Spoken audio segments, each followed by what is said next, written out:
আমাদের এখানে যখন হাদি গুলিবিদ্ধ হলো তারপর আমরা শুনলাম সে ইন্ডিয়া পালায়ে গেছে। কে বললো, কিসের ভিত্তিতে বললো, কিভাবে বললো? আমি কি আমার দেশটা একেবারে ছাইকে দেখছি যে কনফার্ম নাই? এক। দুই, না, ওইটা একজন সাংবাদিক বলেছেন। আর বলুক, যেই বলুক, তার থেকে তো কথা আসছে। এবং তাতে কিন্তু আমরা ইন্ডিয়াকে বেশ কিছু কথা বলি, ইভেন ইন্ডিয়ান হাইকমিশনকে আমরা ডেকে দুই কথা বলছি, বিভিন্ন বিষয় নিয়ে বলছি। মানে চট করে আপনি কথাটা যে বলে ফেলছেন, আপনি তো একটা এক হাদি ইস্যু থেকে আপনি ইন্ডিয়ারে একেবারে 7 সিস্টার বন্ধ করে দিবেন, কিংবা ইন্ডিয়াকে ডেকে তলব করতেছেন।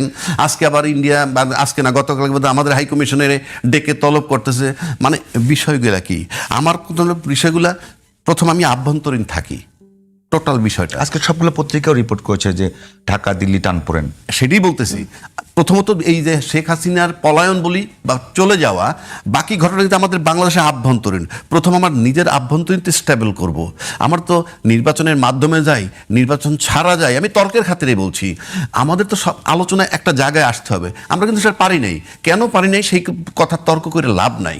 আমরা তো জুলাই আন্দোলনের পক্ষে সবাই ছিলাম, কিন্তু জুলাই সনদের আইনি ভিত্তি দিয়ে আমাদের যথেষ্ট জটিলতা হয়েছে, এখনো হয় না। ইনফ্যাক্ট এটা যদি গণভোট হয়, হ্যাঁ হয়, তারপরে আবার পার্লামেন্ট অ্যাপ্রুভাল দেয়। তা আমরা এখন যে, আমি নিশ্চিত করে বলে দিচ্ছি, হ্যাঁ, এই সংস্কার টংস্কার কিচ্ছু হবে না। পার্লামেন্ট একটা হলেও আপনি লিখে রাখতে পারেন, ওগুলো সংস্কার হবে না। আপনি লিখে রাখতে পারেন, আমি অ্যাডভান্স বলে দিলাম তো, এগুলো হবে না। না, রেকর্ড রাখতেছি, লিখে রাখতে। হ্যাঁ, লিখে রাখেন। আচ্ছা, রেকর্ড থাকবে। হ্যাঁ, নির্বাচন একটা হওয়া দরকার। আমি মানে যদি এখন আসেন, যদি সংস্কার হয়, পরবর্তী ওই টকশোতে এসে আপনি এটা সরি বলবেন, তখন আমি মনে করবো যে আমার কথারে আমলে নিয়ে তারা করছে যে রাজ্জাকিরে ধরতে হবে, কাজে নিলাম। এবার আসেন, হাদির গুলির পরে সোশ্যাল মিডিয়া আসুক, যেভাবেই আসুক, তারপরে কিন্তু বলা হচ্ছে এরপরে টার্গেট কারা। ইভেন হাসনাত আবদুল্লাহ পর্যন্ত নাম আসছে। এখন যদি বলেন ভিত্তি কি, পাইতেছি তো, আমরা পাচ্ছি, সোশ্যাল মিডিয়ায় পাচ্ছি, নানানজন বলছে। আচ্ছা, এখন এই যে ঘটনাগুলা, এতে তাহলে কোথায় গিয়ে দাঁড়াবে?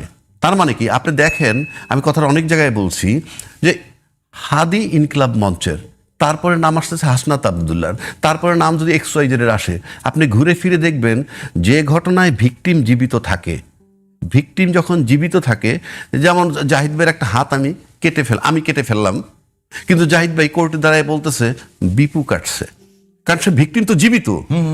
ভিকটিম জীবিত মামলা কিন্তু খুব কঠিন। এখন কোর্ট জিজ্ঞেস করলো, তুমি কেন, তোমারে কেন বিপু কোপ দিবে? মাই লর্ড, আমি জানি না সে কেন দিবে, বাট কোপটা সে দিছে। তাহলে কিন্তু বিপুর বাঁচার কোনো অপশন নাই। এক, পাশাপাশি ভিকটিম বলতে পারে, যদি রাজ্জাকি সত্যি কোপ দিয়ে থাকে, ভিকটিম ওটাও বলতে পারে রাজ্জাকি সাহেব আমার হাতটা কেটে ফেলছে। তার মানে ভিকটিম যখন জীবিত থাকে, ভিকটিম জানে সে এই ভিকটিমাইজ কেন হইল, কেন হয়েছে। সুতরাং যে সরকারটা পালায় গেছে, সে victimised and she is alive. সুতরাং সে জানে তাকে কারা এখান থেকে অপসারণ করার ব্যাপারে সবচেয়ে বড় অগ্রণী ভূমিকা কারা পালন করছে। এবং তারা যদি টার্গেটেড হয়, হিসাবে তো সবাই টার্গেটেড হওয়ার কথা, দল মত সব দলই তো টার্গেট হওয়ার কথা, যেভাবে ক্লেম করে যে আমরা জুলাই আন্দোলন করেছি। তাহলে সব দল তো টার্গেট হচ্ছে না, হচ্ছে পার্টিকুলার। তার মানে ভিকটিম জানে যে কারা তার প্রকৃত শত্রু, এবং সেই হিসাবে ওই ভিকটিমের যে শত্রু, সেই শত্রুদের হওয়া উচিত ছিল অন্যান্য রাজনৈতিক দলের বন্ধু। কিন্তু সেটা হয়নি বাংলাদেশে, হয়নি বলে অনেক কিছু। এখন সামনে হাদিকে কেন্দ্র করে আমরা যেটা দেখতেছি, একটা জেনারেশন হয়তো বেরোয় আসতে পারে। কেন বেরোয় আসতে পারে বলতেছি? সম্ভাবনা, আমি বলছি না আসবেই। কারণ আওয়ামী লীগ পতিত হওয়ার পরে এই দেশের জনগণ, অর্থাৎ যারা 20 থেকে 35-এর মধ্যে আছে, অর্থাৎ 2008-09-তে যারা 20-এ ছিল, 24-এ তারা ধরেন 35 বছর বয়স হয়েছে, এরা কিন্তু ক্ষমতায় একমাত্র আওয়ামী লীগকে দেখেছে এবং তার জুলুমটা দেখছে। সুতরাং আওয়ামী লীগ তারা প্রত্যাখ্যান করছে 4 কোটি ভোটার, অ্যাটলিস্ট এই যে তরুণ ভোটার যাদের কথা করছে। ইয়েস, অফকোর্স, এরা ভোট দিবে না। সেকেন্ড আসেন, তারপরে যে দলগুলা মাঠে ছিল, এখন পর্যন্ত যারা আছে, those who are going to contest election, তারা কিন্তু তখন বিরোধী দলেও ছিল না। কাজে এই 4 কোটি লোকের কাছে তাদের সম্পর্কে কোনো জাজমেন্ট নাই।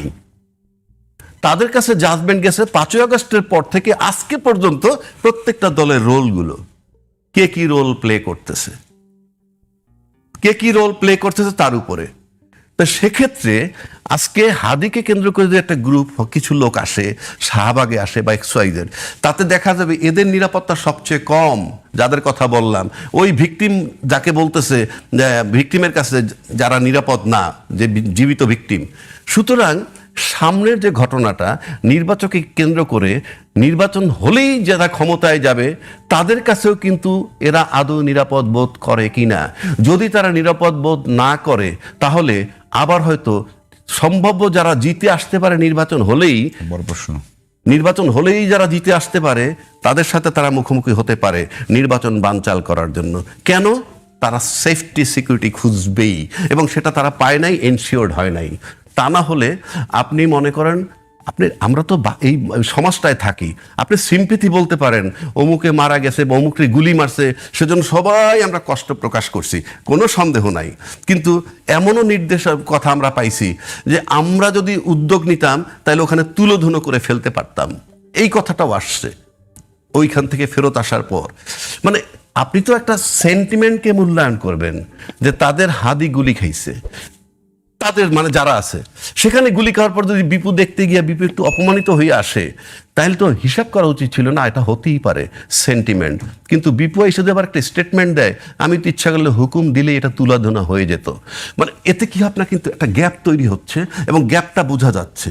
সুতরাং আমার কাছে মনে হয় এই আরেকটা বিপ্লবের দিকে যাচ্ছে কিনা দেশটা, যে নির্বাচন হলেই যারা ক্ষমতায় যাবে এরকম চিন্তা ভাবনা যারা করে তাদের মুখোমুখি হয় কিনা, এটা একটু মানে, এবং এটা যদি হয় তাহলে দেশের জন্য মারাত্মক ক্ষতিকর হবে। সেজন্য সব দল মত নির্বিশেষে এবং রাজনৈতিক দল, মানে আমরা সম্ভাবনা দেখছি এটা, আমি তো বলছি, সুতরাং সব দলের ঐক্যমত্যে এসে এমন একটা জায়গায় যাওয়া উচিত, আমরা দেশ গড়ব এবং দেশের স্বার্থে গড়ব। কারো পাও চাটবো না, কারো কাছে যাবো না, কারো কথার ধারও ধারবো না। আমার আভ্যন্তরীণ স্টেবিলিটি, যেটা বললাম, বডি স্টেবল না করে যেমন অপারেশন করা যাচ্ছে না, ঠিক তেমনি ভাবে মাঠটাকে স্টেবল করে আপনি নির্বাচন করতে যান। জাহিদ ভাই, একেবারে যদি বলি, মানে পতিত ফেসিবাদী সরকার, মানে আওয়ামী লীগ সরকার, আসলে বাংলাদেশে যারা ফেসিবাদের বিরোধী যারা পক্ষ শক্তি আছে তাদের মধ্যে একেবারে এই বিষয়টা কিন্তু অনেক বড় ক্যাম্পেইন চলছে যে তারা কারে কারে শত্রু মনে করে, একদম স্পষ্ট আমি বলতে পারি। সেখানে আমি আবারও খোলাসা বলি, সেখানে বিএনপিকে একটু কম শত্রু মনে করা হচ্ছে।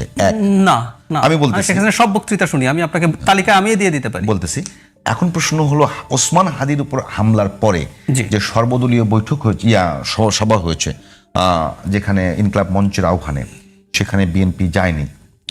এই সব মিলিয়ে যে একটা ক্যাম্পেইন চলছে, যে কোনো কারণে, এই যে রাজ্জাক ভাই বলল যে একেবারে যদি কোনো কারণে একেবারে এই যে সর্বদলীয় যারা গেছে বিএনপি ছাড়া, তারা যদি সবাই বিএনপির কাছে নিরাপদ বোধ না করে, বিএনপিকে যদি ঠিক আরেকটা শক্তি মনে করে যারা তাদেরকে নিরাপত্তা দেবে না, এটার কোনো ইম্প্যাক্ট আগামী নির্বাচনে পড়তে পারে। আমি তার আগে শেখ হাসিনা কাকে কাকে টার্গেট করছি খুব ক্লিয়ারলি বলি। শেখ হাসিনার প্রতিটা বক্তব্য আমি শুনি, এটা আমি আসলে ওনাকে বুঝতে চাই বলে। আওয়ামী লীগের পেজ এবং যারা আরাফাতের পেজে উনি অলমোস্ট প্রতিদিনই কিছু না কিছু বলেন। সেই জন্য আমি আমার দীর্ঘ শোনা থেকে বলে দিতে পারবো ওনার তালিকায় কে কে আছে।